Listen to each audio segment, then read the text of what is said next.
Bajo las órdenes directas de Stalin, Igor Kurchatov, un brillante físico conocido como La Barba, encabezaba el equipo soviético de la bomba atómica.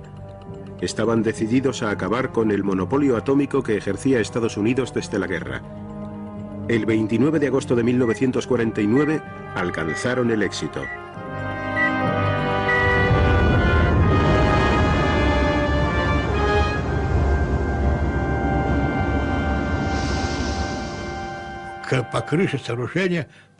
Llegó la onda de choque y tocó en el techo del búnker.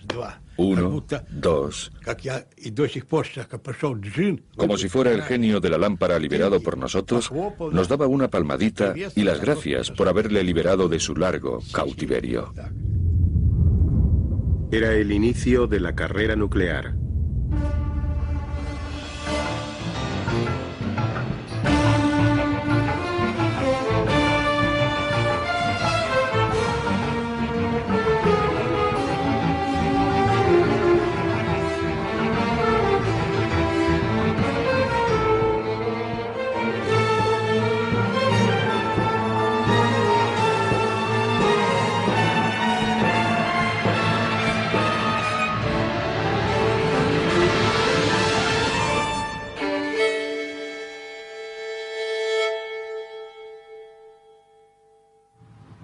Times Square is its normal busy self in the last seconds before a daylight atom bomb drill.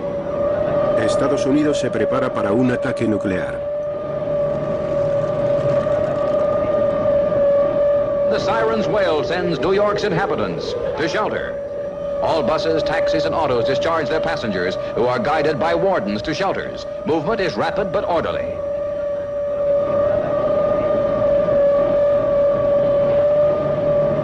Housewives draw shades and turn off gas before proceeding to shelter zones in their own buildings. New York's subways provide most of the public shelters. Times Square is deserted 2 minutes after the alert. La velocidad con la que los soviéticos habían logrado la bomba atómica dejó atónitos a los estadounidenses. Creo que lo que más nos sorprendió fue que, considerando los destrozos ocurridos en la Unión Soviética a consecuencia de la Segunda Guerra Mundial, no creíamos que fueran capaces de reunir la infraestructura necesaria para desarrollar la bomba. Pero sí lo hicieron. Y claramente se nos habían metido hasta en los pantalones. Fuimos descubriendo lo bien que se habían infiltrado en todo el proyecto Manhattan. Algunos de los científicos que trabajaron en la primera bomba atómica estadounidense, el proyecto Manhattan, opinaban que los Estados Unidos no debía ostentar el monopolio de las armas nucleares. Klaus Fuchs, un ciudadano británico nacido en Alemania, era uno de ellos. La gente le usaba de canguro. Era muy educado, una persona muy discreta. No teníamos ni la menor idea de que tuviese esa doble personalidad o ese doble interés. En enero de 1950, Fuchs fue arrestado en Londres y acusado de pasar los diseños de la bomba atómica a la Unión Soviética.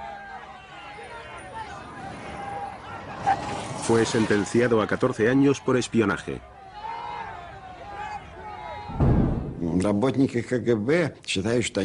Los agentes de la KGB creían que habían traído todos los planos y los científicos simplemente copiaron la información que les trajeron.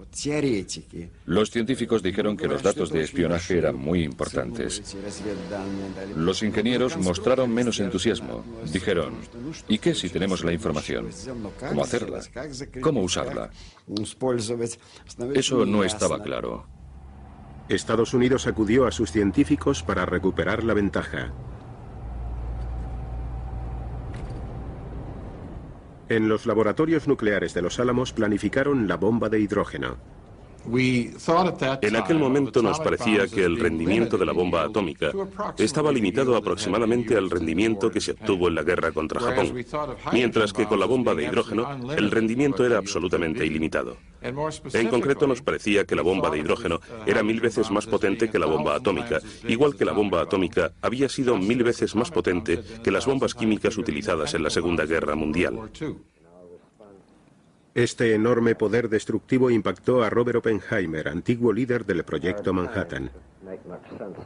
Él y varios de sus colegas sostenían que tales armas ponían al mundo entero en peligro. If there's another world war, this civilization may go under. We need to ask ourselves whether we're doing everything we can to avert that. Estados Unidos temía que si ellos no fabricaban una bomba H, los rusos lo harían. El presidente Truman dio el visto bueno. El atolón Enehuito en el Pacífico fue el lugar escogido para albergar la primera explosión termonuclear del mundo.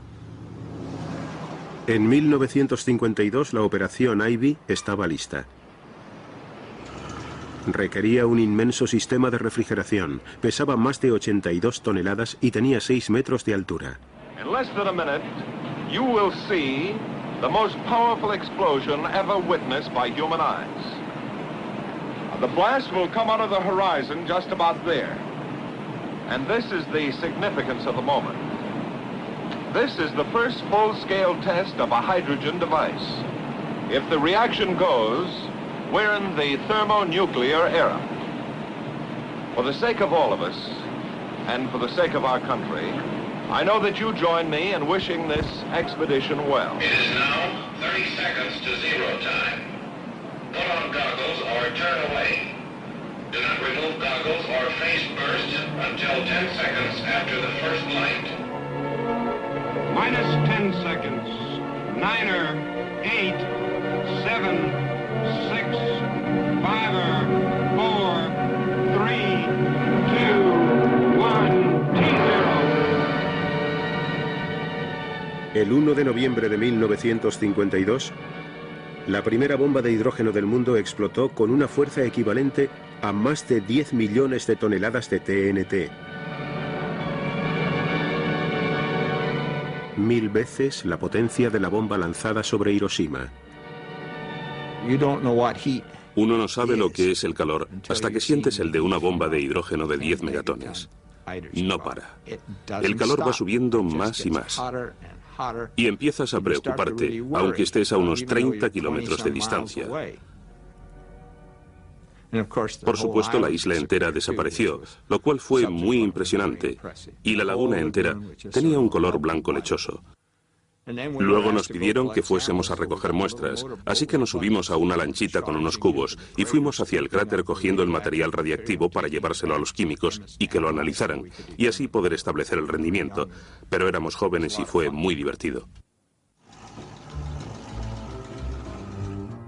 Mientras Estados Unidos desarrollaba la bomba de hidrógeno, una guerra convencional había estallado en Asia.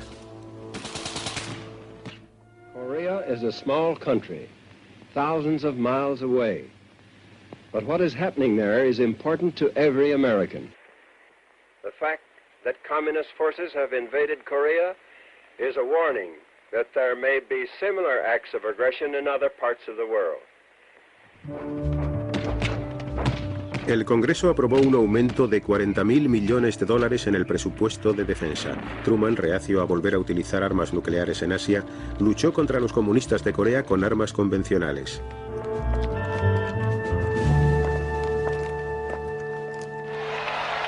En 1952, el general Dwight Eisenhower, excomandante supremo de las fuerzas aliadas, inició su campaña para suceder a Truman. Ike estaba decidido a no dejarse atrapar por más guerras convencionales. Opinaba que era mejor amenazar con el arsenal nuclear estadounidense para amedrentar a sus enemigos. Además, ofrecía más bombazo por menos dinero. Se le advirtió a Moscú que si proseguían las agresiones podría haber una gran represalia. En 1954 Rusia estaba cambiando. Stalin había muerto y existía una lucha por el poder entre Nikita Khrushchev y Georgi Malenkov. Маленков сказал, что мы должны предостеречь человечество. Malenkov decía, debemos alertar a nuestro pueblo y a toda la humanidad de que la guerra nuclear amenaza a todos con la aniquilación. Hay que evitarla a toda costa.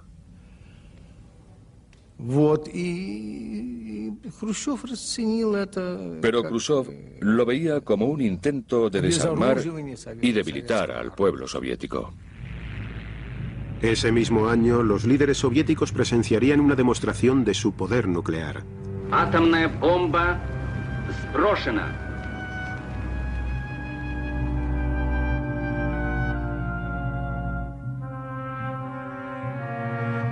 Una bomba atómica de 20 kilotones fue lanzada sobre unas maniobras militares en Totskoye, en los Urales.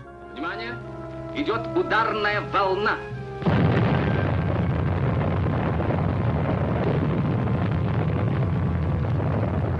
Al explotar la bomba, las tropas avanzaron sobre la zona radioactiva. El Ejército Rojo se preparaba para la guerra nuclear.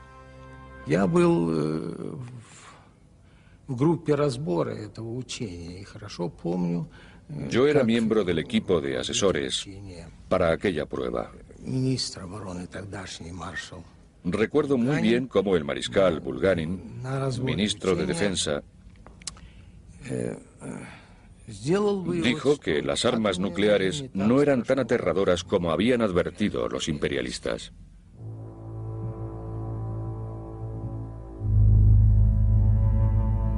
Las pruebas estadounidenses en el Pacífico continuaron.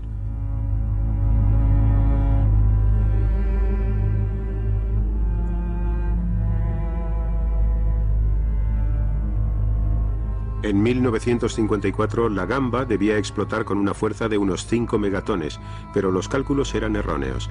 El viento propagó la radioactividad mucho más lejos de lo esperado. No estábamos preparados para tanta potencia, de modo que la zona de alcance fue mucho mayor.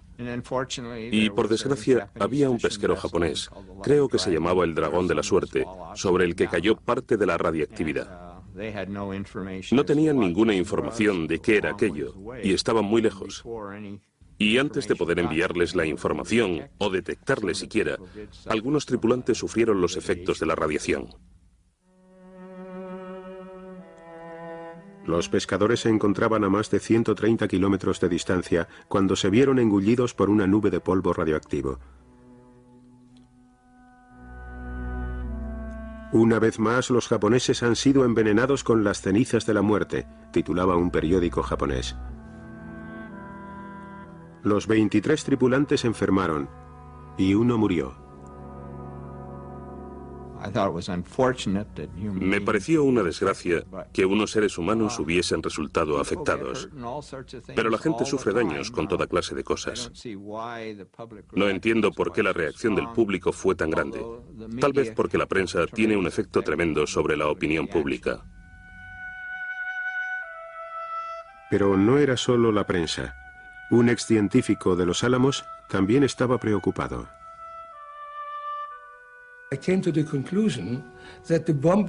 Llegué a la conclusión de que la bomba era una bomba muy sucia, y entonces llegó un comunicado de la Comisión de Energía Atómica de Estados Unidos que decía: no se preocupen por la radiación, no es más de lo que se recibe con una radiografía. Resulta que yo sabía cuánto se recibe con una radiografía y me alarmé muchísimo. Varios de los principales científicos del mundo compartían esta preocupación. Junto al filósofo británico Bertrand Russell, pusieron sus nombres en un manifiesto. There lies before us, if we choose, continual progress in happiness, knowledge, and wisdom. Shall we instead choose death, because we cannot forget our quarrels? We appeal as human beings to human beings. Remember your humanity and forget the rest. If you can do so, the way lies open to a new paradise. If you cannot, there lies before you the risk of universal death.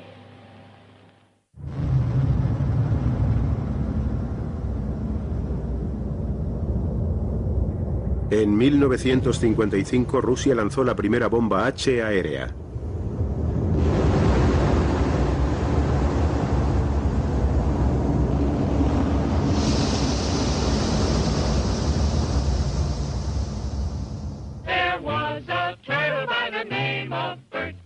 Bert the turtle was very alert. When danger threatened him, he never got hurt. He knew just what to do. He ducked and covered. Now, you and I don't have shells to crawl into like Bert the Turtle, so we had to cover up in our own way. First, you duck, and then you cover. And very tightly, you cover the back of your neck. Nos metíamos debajo del pupitre y nos quedábamos allí hasta que nos ordenaban salir. O en algunos casos, en algunas clases, había guardarropas a un lado y entrábamos, cogíamos el abrigo, salíamos al pasillo y literalmente nos acurrucábamos contra la pared. Remember what to do, friends. Now tell me right out loud. What are you supposed to do when you see the flash?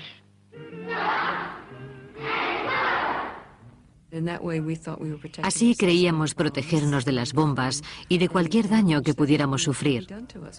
Nos sentíamos totalmente seguros y protegidos. Los refugios, construir refugios en el jardín, era algo que se veía mucho en las revistas y te hacía pensar que eso sucedía realmente en algunas zonas residenciales de Estados Unidos.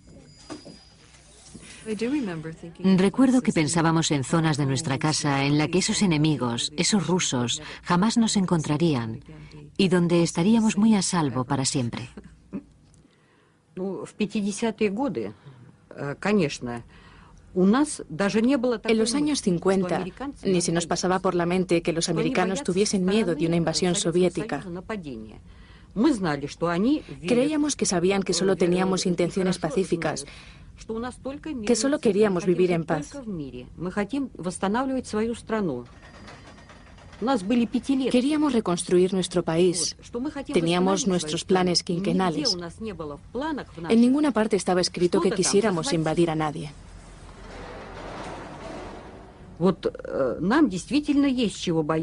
Creíamos que nosotros sí teníamos algo que temer, porque ellos eran capitalistas y eso era algo terrible para nosotros. Creíamos que le chupaban la sangre a los trabajadores. Ni se nos pasaba por la mente que los americanos tuviesen miedo de nosotros. En el verano de 1955, las grandes potencias se reunieron en Ginebra. La delegación rusa estaba encabezada por el mariscal Bulganin y Nikita Khrushchev.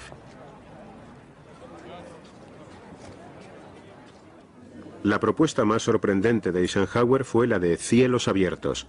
Ike sostenía que su plan rebajaría las sospechas mutuas, pero también desvelaría los secretos de la máquina militar soviética.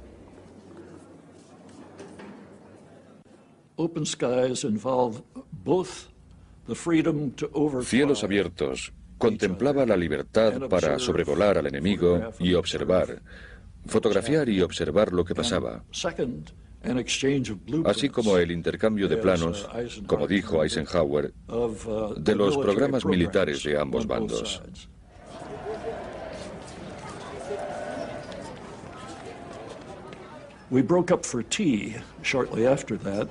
Paramos para tomar el té al poco rato y cuando estábamos ahí de pie, Khrushchev se acercó a Eisenhower de forma furtiva, como hacía él, y dijo: "Niet, niet, niet. Lo que quieren es mirar en nuestro dormitorio". Y cuando nos fuimos, Eisenhower dijo: "Ahora ya sabemos quién está al mando de la delegación soviética". Ese mismo año, en la exhibición aérea de Moscú, los soviéticos permitieron que Occidente viera sus nuevos cazabombarderos llamados bisontes.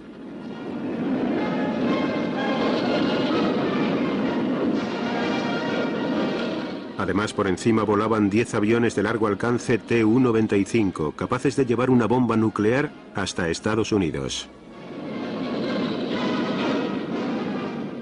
Для американцев появление до десятка Ту-95 способных достичь цели. Para los americanos, ver 10 aviones capaces de llegar hasta Estados Unidos fue una conmoción. Считалось, что поскольку баллистических ракет еще не было, en aquella época, en ausencia de misiles balísticos, suponían que la Unión Soviética no tenía medios para bombardear América.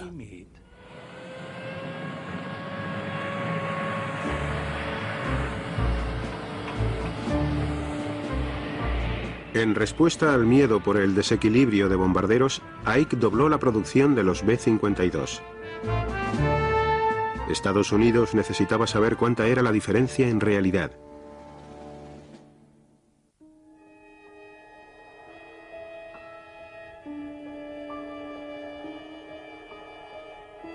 En California se estaba estrenando un avión de reconocimiento fotográfico secreto. Estaba diseñado para volar a 17.000 pies fuera del alcance de los cazas y los misiles antiaéreos. Era el U-2. Controlados por la CIA, estos largos vuelos sobre territorio soviético suponían un riesgo evidente, pero la información que podían obtener sería vital. Ike se la jugó. En uno de los vuelos que hice, pasé por el Engels, la llamada base Engels, y para mi gran sorpresa y alegría, estaba llena de bombarderos Bisonte. Supe al instante que había descubierto que sí había un desequilibrio de bombarderos, que aquella debía ser la foto más importante jamás tomada por un piloto de reconocimiento. Bueno, me esperaba recibir la medalla de honor del Congreso al aterrizar. Pero resultó que la foto que había sacado no era de una parte de toda la flota rusa de bombarderos, sino que era de toda la flota rusa de bombarderos. Y en realidad no había ningún desequilibrio. Estaban todos en esa base al mismo tiempo. Khrushchev, por aquella época, llegó a la conclusión de que los misiles eran el arma del futuro y que los buques de guerra se estaban quedando obsoletos, que los bombardeos se estaban quedando obsoletos, que debíamos concentrar todo en los misiles. Y como dijo una vez, ha llegado el momento de producir misiles como salchichas. Ingenieros de toda la Unión Soviética habían ido llegando al duro desierto de Kazajistán para construir la base secreta de misiles de Baikonur.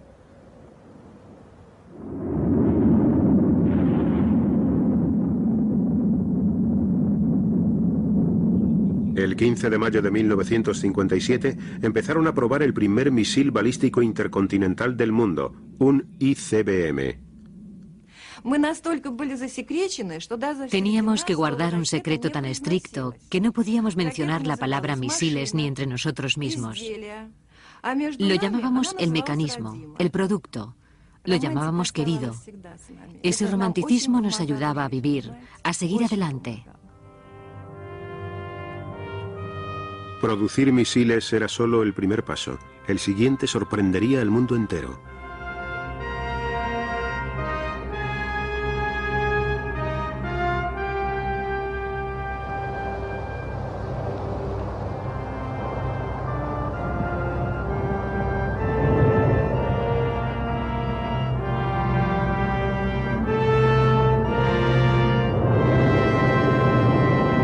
El 4 de octubre de 1957, Rusia lanzó el primer satélite espacial del mundo.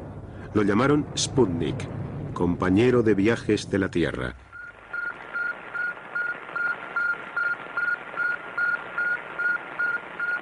Los estadounidenses daban por sentado que su país era el más rico y el más avanzado tecnológicamente del mundo. Ahora, con el Sputnik en la órbita de la Tierra, todo eso cambió. Rusia había ganado la primera prueba de la carrera espacial. Por todas partes, ojos y oídos se volvieron hacia el cielo.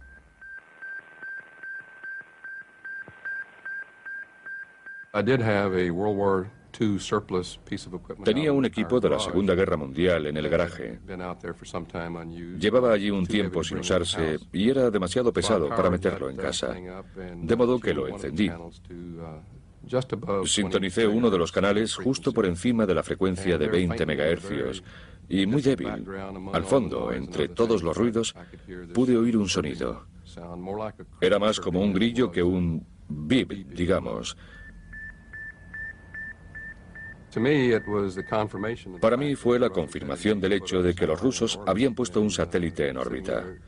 Y ahí, sentado, escuchando esa señal y viendo cómo la aguja se disparaba, no podías evitar que se te pusiera la piel de gallina. El Sputnik causó conmoción en el extranjero. El ejército americano comprendió que la época en que estaban fuera de nuestro alcance había terminado. Una nueva era había empezado. Con el lanzamiento del Sputnik, un arma nuclear no solo podía dar la vuelta al mundo, sino que podía caer donde se le ordenase. Fue una buena sacudida para los nuestros. Casi cundió el pánico al pensar que los soviéticos podían hacer eso y que ello significaba que podían bombardear Estados Unidos con misiles. Eisenhower llevaba años pensándolo y no le pilló por sorpresa. Our satellite program has never been conducted as a race with other nations. Rather, it has been carefully scheduled as part of the scientific work of the International Geophysical Year. I consider our country's satellite program to be well designed and properly scheduled to achieve the scientific purposes for which it was initiated. Los críticos de Eisenhower alegaron que con su lentitud había concedido ventaja al enemigo. This government needs to start telling the truth to the American people. Quit kidding ourselves and quit trying to fool our friends and our neighbors. And by that I mean, let's find out just where we stand in this race and this armament picture, and let's find out just what we're going to do about it. Let's quit acting as if nothing happened, because something has happened, and it has embarrassed us throughout the world.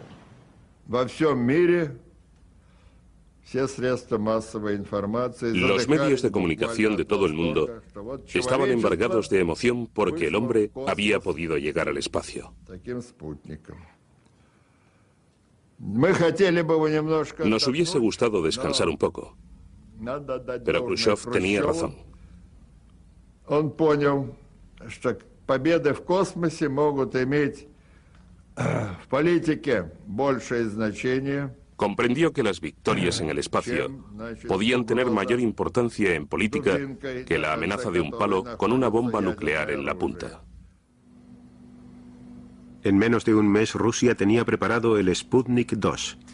Esta vez llevaba un pasajero, la perra Laika. La opinión pública estadounidense estaba dividida entre el miedo a los misiles soviéticos y la preocupación por la seguridad de la perra, que ellos llamaban Curly. We can only pray in this time of aloneness and suffering for Curly that God will be merciful and speed the end. This voiceless cry of mercy as this satellite spans the earth should be long remembered as a symbol of the torture the animal world must go through. And I don't mean to be facetious at all, but something to be remembered is that there's a female up there circling Mother Earth.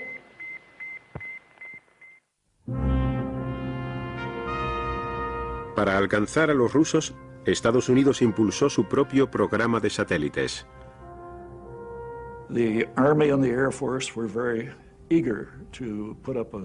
El ejército y las fuerzas aéreas estaban ansiosos por lanzar un satélite.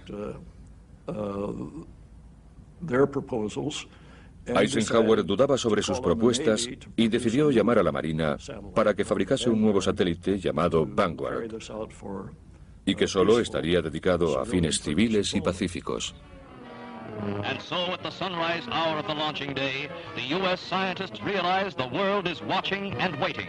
Success or failure will bring equal headlines. That is one price of greatness. And the Americans who swept this one out at Cape Canaveral know their fledgling is on the spot.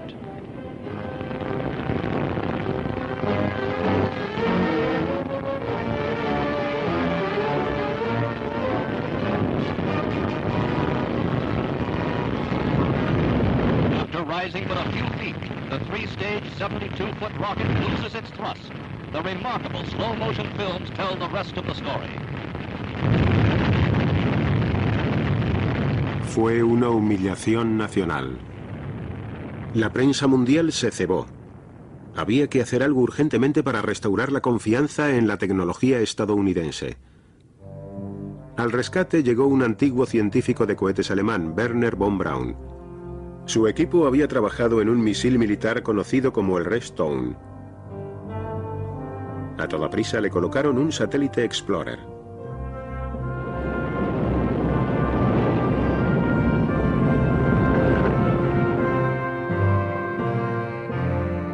Funcionó. La carrera espacial era entre el capitalismo y el comunismo, una competición que Occidente temía que estuviese ganando Rusia.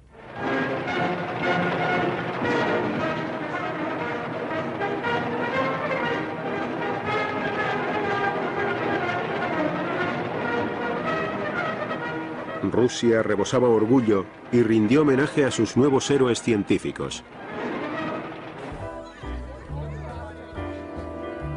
Estados Unidos, decidido a ponerse al día, se concentró en la juventud. Muy pocos alumnos estudiaban ciencias o ingeniería.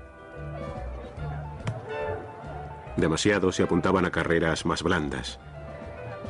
Se aprobó la Ley de Educación de Defensa Nacional. Como consecuencia, mi exmarido se hizo ingeniero, mi hermano se hizo ingeniero. La mayoría de las personas que conocía en mi pequeño entorno se hicieron ingenieros. Después de aquello se pasaron a otras cosas, pero estábamos muy condicionados a la hora de pensar que eso era lo que debíamos hacer. En 1959, el vicepresidente Richard Nixon inauguró la Exposición Nacional de Estados Unidos en Moscú. Intentó impresionar a Khrushchev con los avances estadounidenses en la televisión en color. There are some instances where you may be ahead of us. For example, in the development of the thrust of your rockets for the investigation of outer space. There may be some instances, for example, color television, where we're ahead of you. But in order for both of us to benefit, you see, you never concede anything. Wait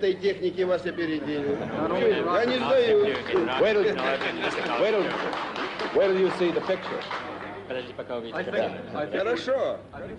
Khrushchev visitó Estados Unidos. Era el primer líder comunista en ser invitado.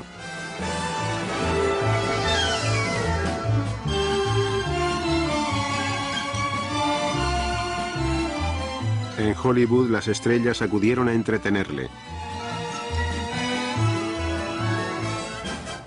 En las calles, la gente le dio una gélida bienvenida.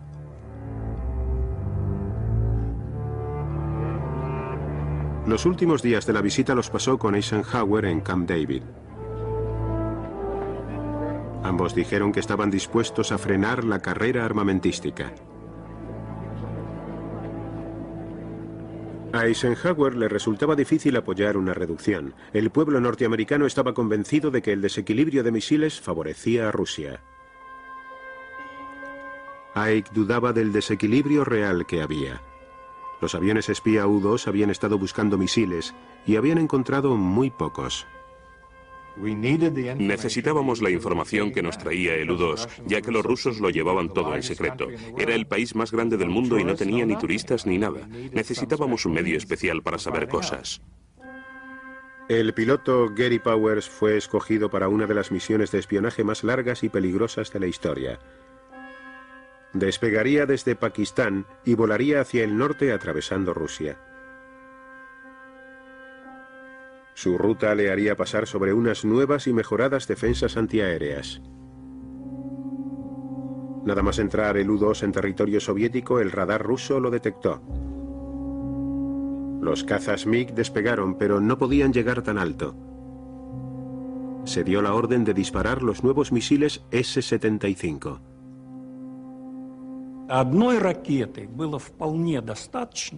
Con un misil bastaba para derribar el avión de Powers. Lo primero que descubrimos fueron los restos del aparato. Aquí están detrás de mí. El fuselaje, las alas y los depósitos. A Eisenhower le dijeron que el avión había desaparecido y que quizás tendría que hacer un comunicado público. Le recordé que teníamos una historia falsa que podíamos usar y que consistía en decir que el avión estaba a gran altura, que era un avión meteorológico que había debido desviarse. Y eso contamos. that having a failure in the oxygen equipment, which could result in the pilot losing consciousness, the plane continued on automatic pilot for a considerable distance and accidentally violated Soviet airspace. Там же, естественно, y la prueba principal, por así decirlo, era el propio Powers y su equipo. Llevaba con él una aguja envenenada y una pistola con silenciador.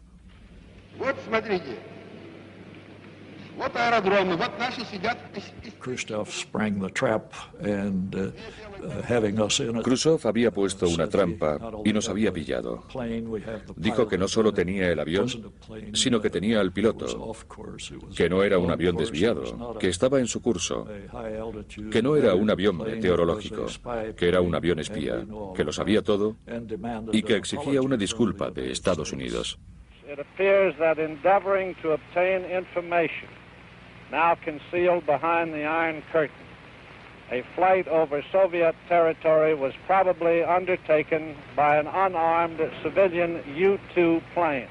Khrushchev gathered us around him, and he said, "Look, Khrushchev nos reunió y dijo: mirad, vamos a adoptar una postura muy dura, porque si no, el público no lo comprenderá.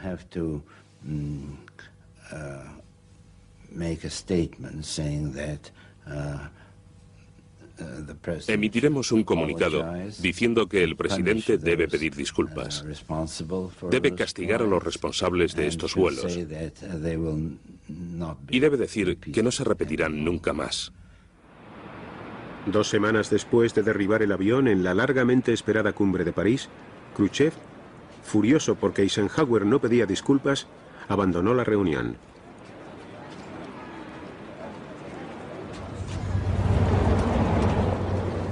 La cumbre se vino abajo. En Moscú, el juicio de Powers por espionaje fue un gran acontecimiento mediático. El mundo vio cómo habían pillado a Estados Unidos con las manos en la masa. I ask the court to weigh all the evidence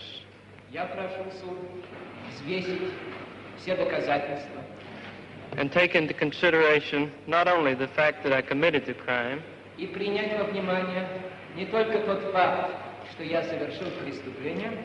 but also the circumstances which led me to do so.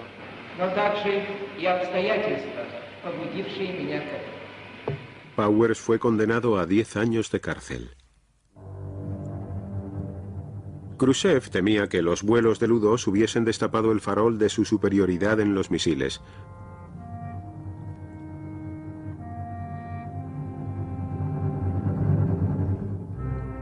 En el cosmódromo secreto de Baikonur, los ingenieros estaban probando un nuevo ICBM. Al mando estaba el mariscal Nedelin. Había una gran urgencia por crear un nuevo misil. Las órdenes son las órdenes. Todos obedecían las órdenes. Sobre todo porque Nedelin vigilaba muy de cerca ese proyecto. Se quedó ahí un mes entero supervisando los trabajos. Se sentaba en una silla plegable delante del cohete y metiendo prisa a la gente. Más rápido, más rápido.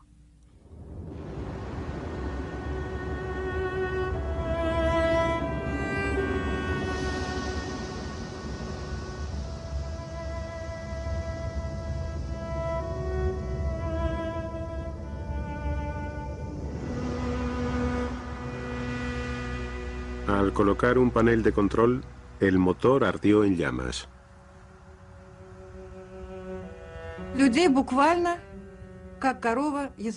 Una lengua de fuego envolvió a la gente. Caían como antorchas humanas desde lo alto del cohete. Los que estaban cerca del cohete murieron al instante. No quedó prácticamente nada.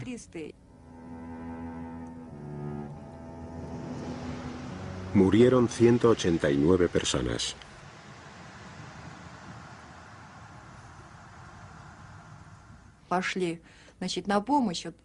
Cuando la gente de mi departamento acudió en su ayuda, lo único que encontraron del mariscal Nedelin era su estrella de mariscal. En Estados Unidos, el programa de misiles por fin iba a toda velocidad. Eisenhower había aprobado otros 12.000 millones de dólares para defensa.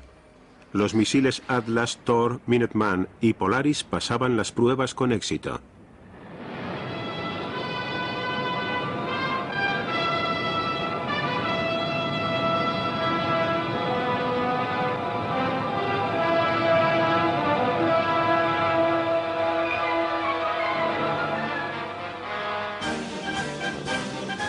...1961... la banda toca en honor de un nuevo presidente. A lo largo de toda la campaña electoral, John Kennedy atacó a los republicanos por su débil postura ante el comunismo, y en concreto por el desequilibrio de misiles que, según él, Eisenhower había permitido.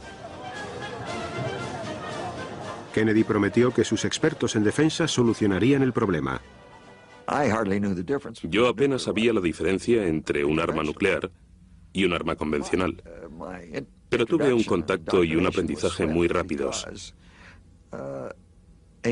ya que un elemento clave en la campaña electoral que acababa de ganar el presidente Kennedy era la carga de los demócratas, incluido el presidente Kennedy, acusando a Eisenhower de permitir el desequilibrio de misiles, de permitir a los soviéticos, mediante la pasividad americana, construir una fuerza de misiles superior. De modo que, evidentemente, mi primera responsabilidad como secretario de Defensa era cuantificar ese desequilibrio e iniciar las acciones para reducirlo. Tardamos unas 3 semanas para establecer que sí había un desequilibrio, pero el desequilibrio era a nuestro favor. Si bien iba a remolque en la carrera de los misiles, a Rusia le quedaba un as bajo la manga: Yuri Gagarin. Desde las 5 de la madrugada no paraba de pensar: ahora le están despertando, ahora se está vistiendo, está comiendo, ahora se está subiendo al autobús de camino a la plataforma.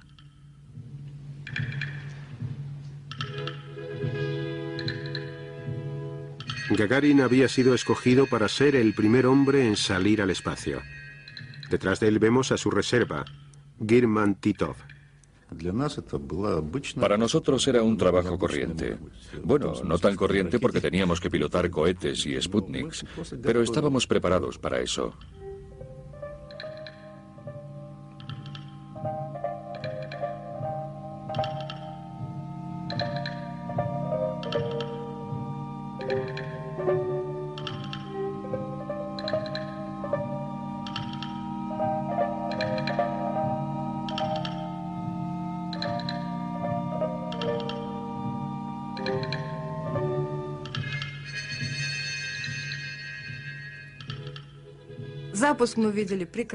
Pudimos ver el lanzamiento muy bien.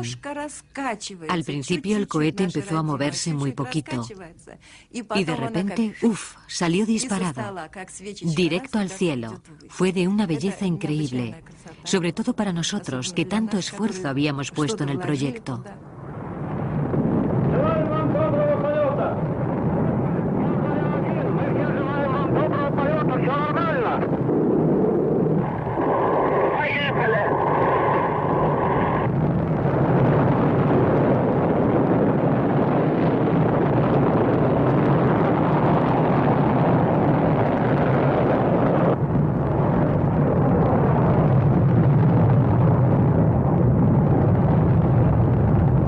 Часов 7 минут по московскому времени я услышал свист и все нарастающий гул. Почувствовал, как гигантский космический корабль задрожал всем своим корпусом и медленно, очень медленно оторвался от стартового устройства. Было трудно пошевелить рукой. Я знал, что это состояние продлится недолго, пока корабль наберет необходимую скорость и выйдет на орбиту вокруг Земли. Земля сообщила: прошло 70 секунд после старта. Я ответил: понял вас, все хорошо.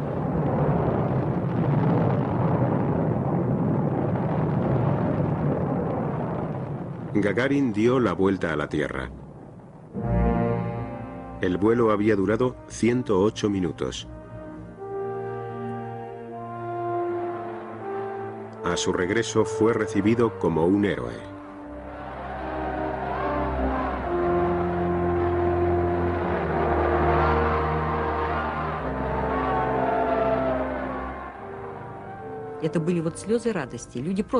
Había lágrimas de alegría.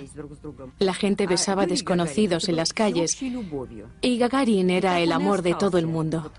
Él y su sonrisa. Todavía guardo su fotografía.